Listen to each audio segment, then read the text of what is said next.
할렐루야. 이제 함께 하나님의 말씀을 나누겠습니다. 내 마음이 안전하려면 이런 제목으로 같이 함께 은혜를 나누겠습니다. 시편 139편은 나에 대한 진실을 알려줍니다. 나에 대해 거짓말과 진실이 있습니다. 우리는 나에 대한 수많은 거짓말들을 들으며 지금까지 살아왔습니다. 많은 혼돈과 갈등의 원인 중 하나는 나에 대한 거짓말에 속아 넘어갔기 때문입니다. 나는 나에 대한 진실을 알아야 합니다. 누가 나에 대한 진실을 내게 알려주실 수 있습니까? 나에 대한 진실을 알려주실 수 있는 유일한 분은 하나님 한 분뿐입니다. 나를 만드시고 또 나에 대한 모든 걸 다 아시고 내 인생을 인도하고 계신 그분이 하나님이시기 때문입니다. 하나님 외에는 나에 대하여 정확하게 아는 분이 없습니다. 시편 139편은 다윗이 하나님께 들은 자신에 대한 진실을 찬양한 시편입니다. 우리는 지난 몇 주 동안 보배로운 나라는 주제로 내가 누구인지를 배웠습니다. 나에 대한 진실을 들었습니다. 여러분, 나는 누굽니까? 나는 하나님의 보물입니다. 하나님께서 나를 기묘하고 특별하게 만드셨습니다. 내가 얼마나 소중한지 하나님은 내게서 눈을 떼지 못하십니다. 하나님은 늘 앞과 뒤에서 나를 도와주십니다. 내가 어떤 비참한 지경에 처해 있어도 하나님은 결코 나를 포기하실 수 없습니다.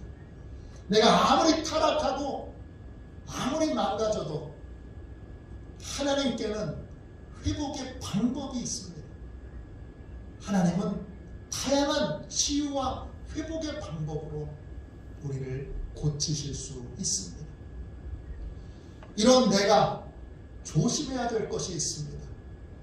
나를 왜곡시키는 거짓말, 하나님을 왜곡시키는 거짓말, 나와 하나님을 오해하게 만드는 말과 여러 생각들, 이런 것들을 조심해야 합니다. 이런 게 내 안에 들어오면 내가 얼마나 소중한지를 잊어버리고 나를 함부로 대하게 됩니다. 이런 거짓말들이 내 안에 들어오게 되면 하나님의 사랑을 믿지 못하게 되고 하나님의 말씀을 듣지도 따르지도 않게 됩니다. 사단의 거짓말과 속임수에 마음을 지키는 것이 중요합니다. 그래야 하나님의 사랑 안에 거할 수 있습니다. 그래야 하나님이 주시는 놀라운 복과 은혜를 누리며 살 수 있습니다. 그래야 나의 소중함, 나의 존귀함을 지킬 수 있습니다. 지금 이 시대 하나님이 창조하신 우리 자신의 이 존귀함을 지켜내지 못하고 괴물이 되어버린, 짐승이 되어버린 많은 사람들이 있습니다. 우리는 우리 자신의 마음을 지키기 위해 다윗처럼 새벽마다 하나님 앞에 나아가서 내 마음을 살펴달라고 기도할 수 있어야 합니다. 오늘 23절, 24절 말씀을 보십시오. 다윗은 새벽마다 하나님께 이렇게 기도했습니다. 하나님이여 나를 살피사 내 마음을 아시며 나를 시험하사 내 뜻을 아옵소서. 내게 무슨 악한 행위가 있나 보시고 나를 영원한 길로 인도하소서. 다윗은 자신의 마음을 살펴달라고 하나님께 기도합니다. 그는 더 나아가서 하나님 제 마음을 시험해 주십시오. 이렇게 기도합니다. 그래서 내 마음에 정말 무슨 뜻을 가지고 있는지 내 뜻을 분명하게 알려달라고 구합니다. 이때 뜻이라고 하는 말은 히브리어로 사락입니다. 뜻은 불안하게 만드는 생각, 염려되는 생각, 이런 의미입니다. 다윗은 새벽에 일어나서 하루를 시작할 때 마음 안에 어떤 불안이 있는지, 어떤 염려가 있는지 하나님 알려주십시오. 그렇게 기도합니다. 염려와 불안은 언제 찾아옵니까? 나의 소중함을 잊어버렸을 때, 하나님의 사랑을 믿지 못할 때, 그때 내게 불안과 염려가 찾아오게 됩니다. 그리고 이 불안과 염려는 반드시 하나님의 사랑을 의심케 하는, 하나님의 보호하심을 의심케 하는 사단의 거짓말이 내 안에 들어와 있기 때문에 내 마음에 불안과 염려가 있는 것입니다. 다윗은 자신의 마음 안에 들어와 있는 사단의 거짓말들을 하나님께서 분별하여 쫓아내 주시고, 그 거짓말이 자리 잡지 못하도록 내 마음을 청결하게 청소해 주시도록 그렇게 하나님께 기도하고 있습니다. 그 마음을 하나님의 진리로 지켜달라, 그렇게 구하고 있는 것입니다. 마음을 지키는 것은 진리를 지키는 것이고, 마음을 지키는 것은 하나님을 지키는 것입니다. 마음을 지킬 때 믿음도 지킬 수 있고, 축복도 지킬 수 있고, 나의 존귀함도 지킬 수 있습니다. 그러므로 마음을 지키는 것이 곧 나를 지키는 것이고, 하나님이 창조하신 나의 존귀함을 지키는 것입니다. 그런데 마음을 지키는 게 생각한 것처럼 그렇게 쉽지 않습니다. 우리 마음에 우리를 속이는 능숙한 거짓말쟁이가 살고 있기 때문입니다. 그는 수많은 거짓말과 수많은 거짓 느낌과 수많은 거짓 감정들을 우리 안에 넣으려고 노력을 합니다. 그 거짓말쟁이의 이름이 사단입니다. 그 거짓말쟁이가 우리 마음에 넣으려고 하는 생각, 그것을 성경은 육신의 생각이라고 부릅니다.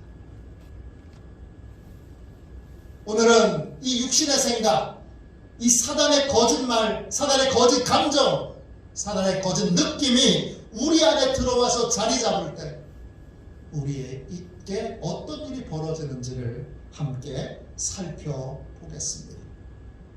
육신의 생각이 우리 마음에 들어올 때 어떻게 될까요? 첫 번째, 우리가 과장하는 사람이 됩니다. 골로새서 2장 18절 보세요. 그가 그 본 것에 의지하여 그 육신의 생각을 따라 헛되이 과장하고 그랬습니다. 육신의 생각이 우리 안에 들어오게 되면 우리는 실제보다 모든 것을 과장하여 느끼고 과장하여 생각하는 삶을 살게 됩니다. 고통도 과장합니다. 슬픔도 과장합니다. 실제보다 훨씬 더 비참하게 느끼고 훨씬 더 고통스럽게 느끼고 훨씬 더 괴로워하고 아파하게 됩니다. 어떤 남자가 결혼 15년 만에 이혼을 하게 됐습니다. 이혼을 결정하던 날 마음에 이런 소리가 들렸습니다. 네 인생 끝났어. 그는 자기 인생이 너무 비참하다고 생각했습니다. 그래서 매일 직장에 돌아오면 술로 슬픔을 달랬습니다.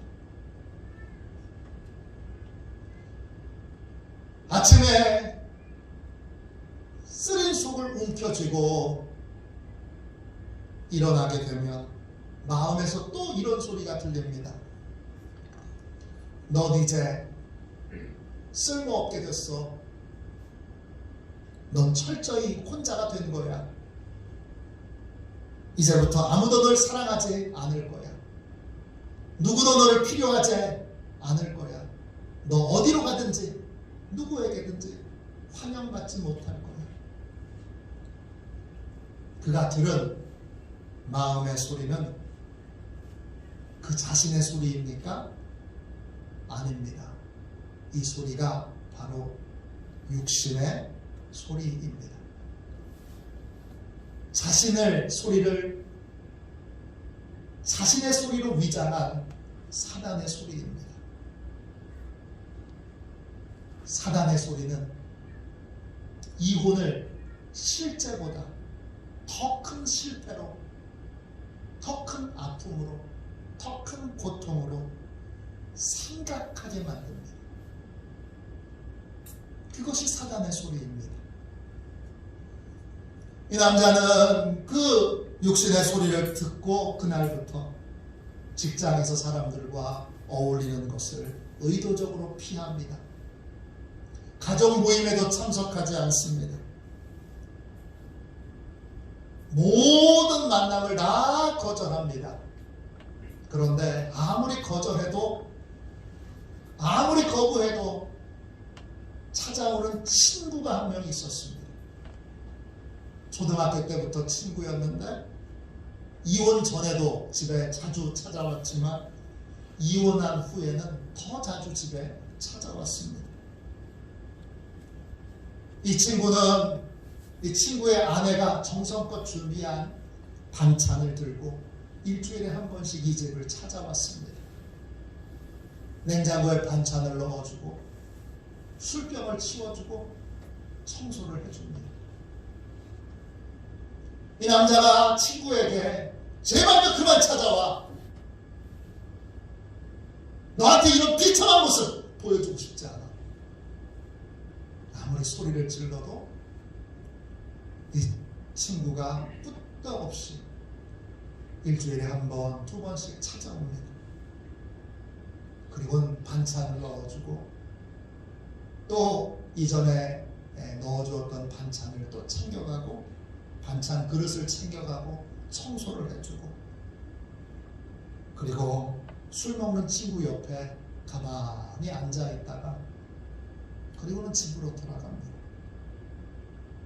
그러던 어느 날 이 친구가 집에 가기 전에 그 남자에게 이렇게 말합니다. 야, 얘야, 오늘은 내가 너한테 기도해주면 안 될까?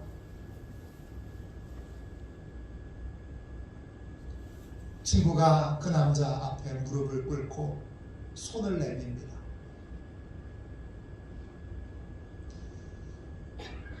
차마 손을 내밀지 못하는 그 남자의 손을 친구가 와락 잡아서 자기 앞으로 끌어 잡아당깁니다.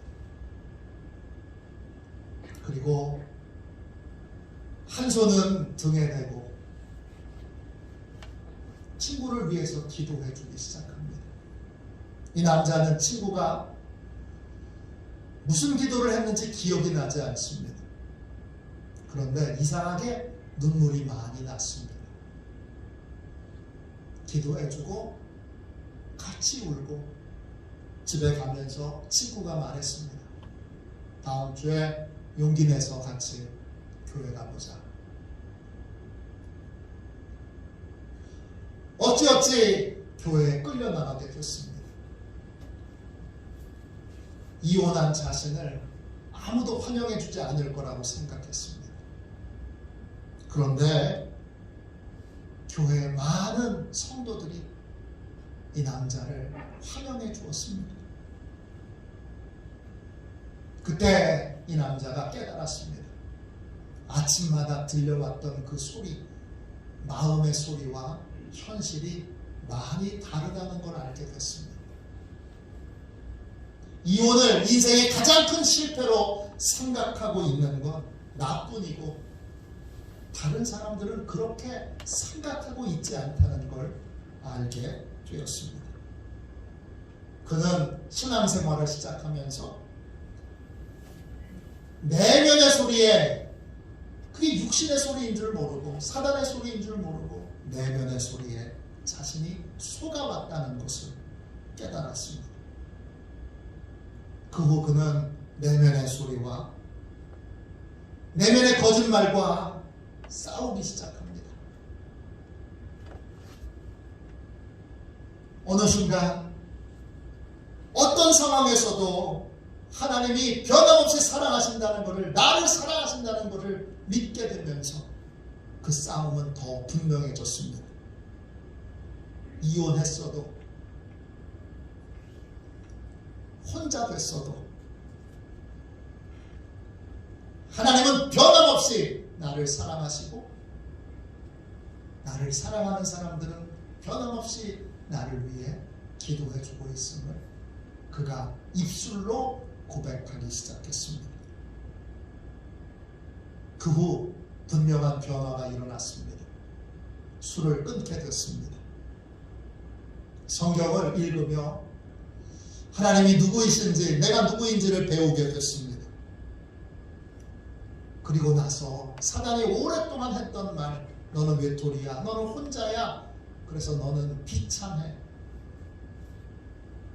성경을 읽고 하나님과 교제하면서 혼자 있는 것이 외롭긴 하지만 비참한 것은 아니라는 걸 알게 됐습니다. 홀로 하나님과 교제할 수 있어서 좋은 점도 있었습니다. 홀로 있는 것의 유익을 알게 되었고 홀로 있는 것이 때때로는 좋다는 것도 알게 됐습니다.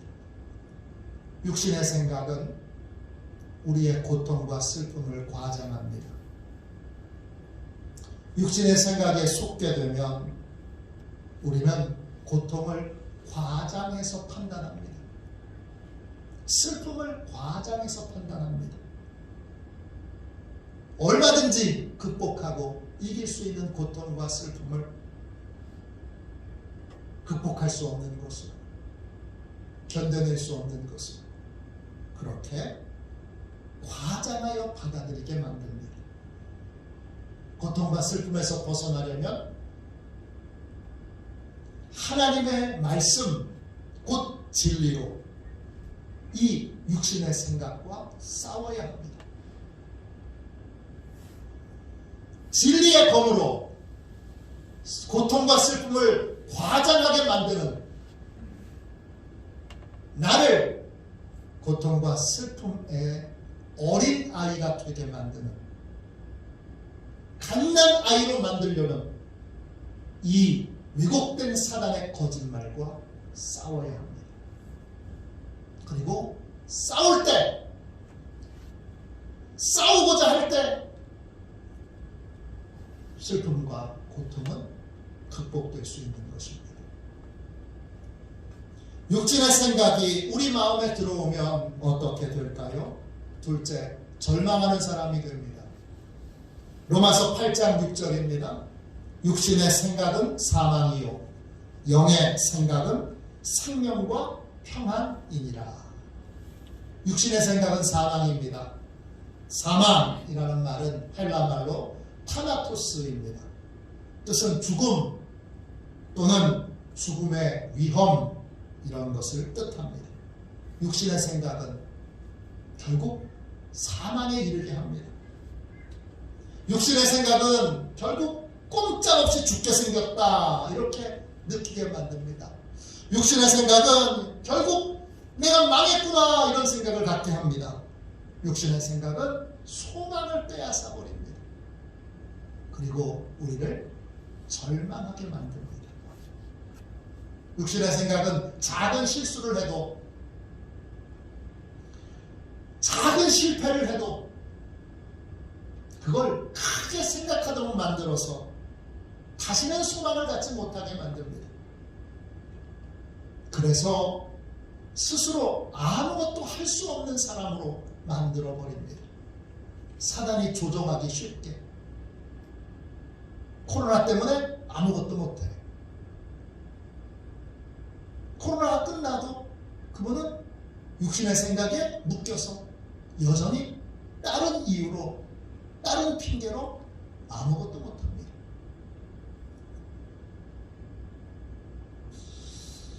만일 우리가 스스로 나에게 희망이 없어, 나는 하는 일마다 실패할 거야, 그렇게 생각을 하게 된다면 내 삶에 어떤 일이 벌어질까요? 나는 실패하거나 또는 실패할까봐 두려워서 아무것도 하지 못하는 사람이 될 것입니다. 잠언 23장 7절에 이런 말씀이 있습니다. 대저 그 마음의 생각이 어떠하면 그 위인도 그러한즉, 내가 어떤 생각을 하느냐가 곧 내가 어떤 사람인지를 결정합니다. 사단은 이걸 잘 압니다. 그래서 우리 안에 거짓된 생각, 거짓된 감정, 거짓된 느낌을 주는 것입니다. 육신의 생각에 사로잡히면 작은 실수, 작은 실패를 극복하지 못합니다. 가짜 절망에 사로잡혀서 어떤 것도 도전하지 못하는, 그것 때문에 안 되고, 그것 때문에 못하고, 그것 때문에 다른 사람은 돼도 나는 안 되는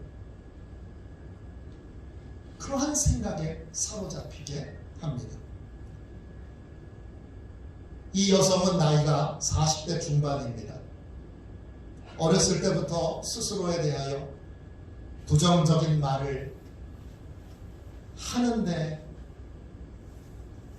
습관이 있습니다. 이분이 자기 자신에게 늘 하는 말은 이런 말들입니다. 나이가 먹으니까 더 멍청해졌어. 이제부터 점점 더 쓸모없어지겠지? 그럼 아무도 날 좋아하지 않을 거야. 이제는 이제까지 나이만 먹고 제대로 해낸 게 하나도 없잖아. 이 여성은 끊임없이 부정적인 말을 자기에게 쏟아냅니다. 이런 태도는 남편을 힘들게 합니다. 이런 태도는 자녀들을 불안하게 만듭니다. 집안 분위기가 늘 어둡고 암울합니다. 이 여성은 마음에 떠오르는 대로 그냥 마음에 떠오르는 말들을 그냥 입에 내뱉었습니다.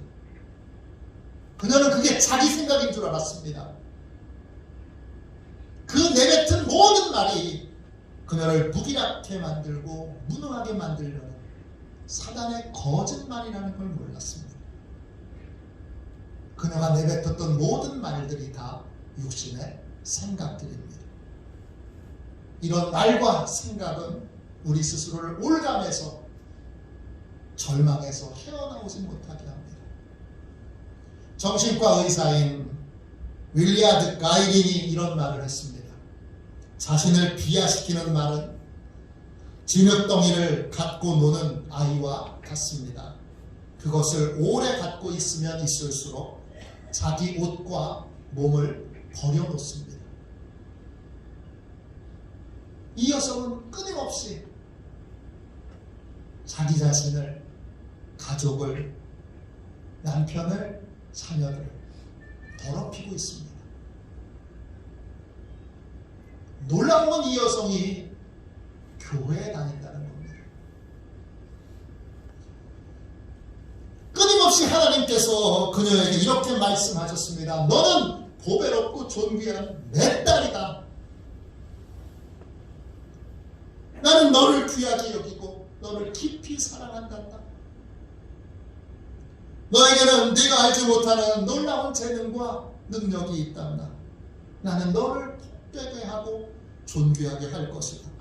나는 너를 복의 통로로 쓸 것이다. 너를 통해 네 남편과 아이들이 나의 사랑을 경험하게 될 것이다. 성경을 읽을 때마다, 예배를 드릴 때마다, 설교 말씀을 들을 때마다 하나님은 반복해서 말씀하시지만 그녀는 그 말씀이 다른 사람에게 해당되고 나에게는 해당되지 않는다고 생각합니다. 이 여성이 스스로 만들어낸 절망에서 벗어나려면 어떻게 해야 되지요? 어떻게 해야 돼요? 이 여자는. 이 여성이 절망에서 벗어나려면 하나님의 말씀을 진리로 받아들여야 합니다. 내 마음에 떠오르는 육신의 생각을 진리로 받아들이지 말고 하나님의 말씀을 진리로 받아들여야 합니다. 우리가 시편 139편을 통해서 왜 나에 대한 진실을 배웠습니까? 내 안에 있는 육신의 거짓말, 육신의 생각과 싸우라고 진리의 검을 하나님이 우리에게 주신 것입니다. 이 여성은 사단이 마음에 심어놓은 육신의 생각들을 진리의 검으로 물리쳐야 합니다. 에베소서 6장 17절에 성령의 검 곧 하나님의 말씀을 가지라 그랬습니다. 하나님은 성도들에게 전신갑주를 주시는데 공격용 무기는 딱 하나로 주셨습니다. 그게 성령의 검입니다. 그 성령의 검이 곧 하나님의 말씀입니다. 하나님의 말씀이 진리가 될 때, 내가 느끼는 것이 진리가 아니라, 내 마음에 떠오르는 것이 진리가 아니라, 내 감정이 진리가 아니라 하나님의 말씀이 진리라고 하는 사실을 받아들이게 될 때 내 안에 계신 성령님이 내 안에 진리로 받아들인 말씀을 사용해서 사단이 내 안에 심어놓은 거짓말들을 끊어내고 물리치시는 것입니다. 그게 변화되는 방법입니다. 그게 변화의 시작입니다. 육신의 생각이 우리 마음에 들어오면 어떻게 될까요? 세 번째, 불순종하는 사람이 됩니다. 로마서 8장 7절입니다. 육신의 생각은 하나님과 원수가 되나니 이는 하나님의 법에 굴복하지 아니할 뿐 아니라 할 수도 없습니다. 육신의 생각에 사로잡혀 있으면 하나님의 말씀을 진리로 받아들이지 않습니다. 뭘 진리로 받아들입니까? 육신의 생각, 육신의 감정, 육신의 느낌, 이걸 진리라고 생각합니다. 이런 분은 하나님의 말씀을 진리로 받아들일 수 없고 하나님의 말씀에 소망을 가질 수도 없고 하나님의 말씀을 듣지만 따를 수 없습니다. 가룟 유다를 보십시오. 어느 날 가룟 유다의 마음에 마귀가 예수님을 팔 생각을 넣었습니다. 요한복음 13장 2절입니다. 마귀가 벌써 시몬의 아들 가룟 유다의 마음에 예수를 팔려는 생각을 넣었더라. 마귀가 가룟 유다의 마음에 예수 팔 생각을 넣으니까 가룟 유다가 어떻게 됩니까? 전혀 다른 사람이 됩니다. 그는 예수님을 대신하고 돈을 받고 예수님을 팔아넘깁니다. 잘 보세요. 가룟 유다가 예수님께 상처받은 경험 없습니다. 예수님이 가룟 유다를 소외시킨 적도 없습니다. 가룟 유다가 달라지고 다른 사람이 된 데는 딱 한 가지 이유밖에 없습니다. 마귀가 이상한 생각을, 잘못된 생각을 가룟 유다의 마음에 넣어주었습니다. 그 순간 가룟 유다는 깨어있지 않았습니다. 사단의 생각이 들어올 때 진리의 말씀으로 맞서지 않았습니다. 아니야! 틀렸어! 그러지 않았습니다. 사단의 생각을 그냥 받아들였습니다. 그 순간부터 가룟 유다는 전혀 다른 사람이 됐습니다. 사단의 생각이 들어올 때 우리는 진리의 말씀으로 맞서야 합니다. 그렇지 않으면 가룟 유다처럼, 여러분, 예수님에게 직접 교육받은 분이에요. 예수님에게 직접 양육받은 분이에요. 가룟 유다처럼 오랫동안 신앙 훈련을 받아도 이 육신의 생각을 거절하지 못하면 순종할 수 없는 사람, 순종하지 않는 사람이 되어 버립니다. 우리의 마음의 생각은 크게 두 가지로 분류할 수 있습니다. 육신의 생각과 성령의 생각입니다. 육신의 생각은 사단이 우리 안에 넣어주는 거짓말, 거짓된 감정들입니다. 성령의 생각은 하나님께서 주시는 진리입니다.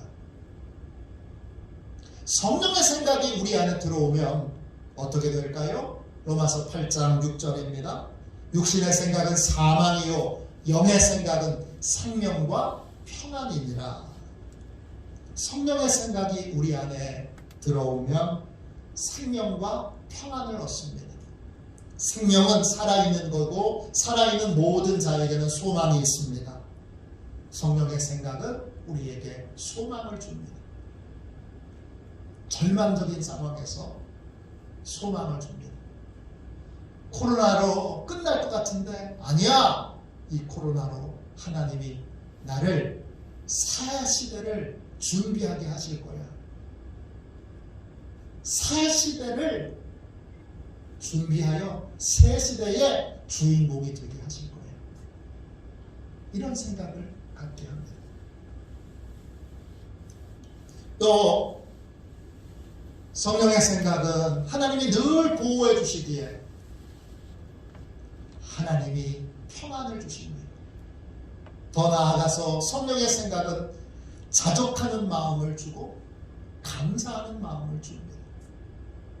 이게 성령의 생각에 사로잡힌 사람입니다. 절망해야 되는데 절망하지 않아요. 불평해야 되는데 불평하지 않아요. 힘들어야 되는데 힘들어하지 않아요. 왜 그렇죠? 성령의 생각이 그의 마음에 들어와 있기 때문입니다. 성령의 생각은 소망과 평안과 자족과 감사를 우리의 삶에 줍니다. 성령의 생각을 우리의 마음에 담으려면 어떻게 해야 될까요?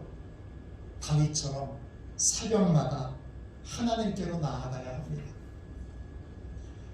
새벽마다 진리의 검을 들고 계신 하나님께로 나아가서 하나님이 우리 마음에 사단이 심어놓은 온갖 거짓말들을 진리의 검으로 다 잘라내 주시도록 깨끗하게 해주시도록 그렇게 하나님께로 나아가야 합니다. 새벽마다 하나님 앞에 나아가 불안하고 걱정되고 염려되는 것에 근원을 하나님이 치료해 주시면 그러면 우리는 그리스도에게 복종하는 사람이 될 수 있습니다. 고린도후서 10장 4절 5절입니다. 우리의 싸우는 무기는 육신에 속한 것이 아니요 오직 어떤 견고한 진도 무너뜨리는 하나님의 능력이라. 모든 이론을 무너뜨리며 하나님 아는 것을 대적하여 높아진 것을 다 무너뜨리고 모든 생각을 사로잡아 그리스도에게 복종하게 하니 그랬어요. 사역마다 하나님이 이 일들을 우리에게 해주셔야 합니다. 모든 거짓말과 속임수들을 하나님이 다 진리의 검으로 무너뜨려 주시고 오직 주님께만 복종할 수 있도록 그렇게 우리의 마음을, 우리의 심령을 고쳐 주시도록, 청소해 주시도록 기도해야 합니다. 내 마음은 성령의 생각으로 가득할 때 안전합니다. 성령의 생각이 내 안에 있을 때 고통이 와도, 어려움이 와도, 힘든 일이 와도 여러분 넉넉하게 이길 수 있게 됩니다. 성령의 생각은 육신의 생각이 제거될 때에만 우리 마음에 부어집니다.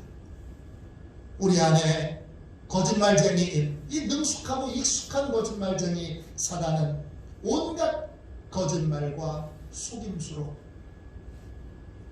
우리를 속이려고 합니다. 이 속임수에 넘어가지 않으려면 매일 새벽마다 다윗처럼 진리의 말씀과 만나야 합니다. 진리의 말씀이, 진리의 검이 사단의 거짓말들을 물리쳐야 합니다. 집안을 청소하듯이 우리 마음도 청소가 필요합니다. 육신의 생각이 우리 마음에 계속 머물러 있을 때 우리는 고통과 상처를 과장하게 되고 쉽게 절망에 빠지고 하나님의 말씀을 믿지 못하고 하나님의 말씀에 불순종하는 사람이 됩니다. 육신의 생각은 진리이신 하나님의 말씀을 붙들 때 그 말씀으로 이 거짓말들을 대적할 때 비로소 제거됩니다. 우리는 시편 139편을 통해서 내가 누구인지 나에 대한 진실을 들었습니다. 이걸 여러분이 나에 대한 진실로 받아들일 때 그것이 나를 변화시키는 출발점이 됩니다. 우리가 해야 될 거는 내 마음에서 느끼는 느낌, 감정, 내 속에서 떠드는 사단의 말들을 진리로 붙들지 말고 시편 139편을 통해서 하나님이 알려주신 그 진리를, 나에 대한 진실을 진실로 받아들여야 합니다. 그럴 때 성령님이 일하십니다. 그때 성령이 진리의 검으로 나에 대한 왜곡된 모든 생각들을 다 끊어내고 뽑아내고 그리고 비로소 존귀한 하나님의 사람으로 서도록 그렇게 나를 치료하시고 고치십니다. 진리의 말씀을 진리의 말씀으로 받아들이십시오. 이제 제발 육신의 생각 그걸 붙들고 사는 삶을 이제 내려놓으십시오. 육신의 생각이 진리가 아니라 시편 139편에 나와 있는 나에 대한 진실이 진짜 진실입니다. 그 진실을 붙들 때 성령님이 일하시고 그 진실을 붙들 때 내 안에 있는 사단의 수많은 거짓말, 나에 대한 거짓말들이 제거될 수 있는 길이 열리게 됩니다. 우리는 그 길을 함께 누리고자 시편 139편을 나눴습니다. 7번의 시간에 거쳐서 같이 나눴는데 여러분 진리를 붙드십시오. 그리고 새벽마다 진리로 내 안에 심겨놓은 거짓말들을 다 성령 하나님이 뽑아내주시고 진리로 내 마음을 지켜주시고 진리로 내 존귀함을 지켜주실 수 있도록 기도하십시오. 그럴 때 우리 마음이 안전하고 그럴 때 우리가 어떤 환난에도 어떤 핍박에도 굴하지 않고 영생의 길을 담대하게 걸어갈 수 있는 믿음의 용기를 가진 사람이 될 수 있습니다. 오늘 이제 분별하여 진리의 검을 붙들고 주와 함께 마음전쟁에서 승리하는 저와 여러분이 되시기를 주님의 이름으로 축원합니다. 이 시간 우리 함께 찬양 한 곡하고 통성으로 기도합시다. 하나님, 이 마음전쟁에서 이제 더 이상 육신에게 지고 육신의 생각에 육신의 거짓말에 속지 않는 그러한 인생이 되게 해주세요. 주님이 나를 새롭게 주의 말씀으로 빚어주세요. 내 마음을 빚어주세요. 우리 함께 이 찬송 우리 두 번 부르고 함께 통성으로 기도하겠습니다.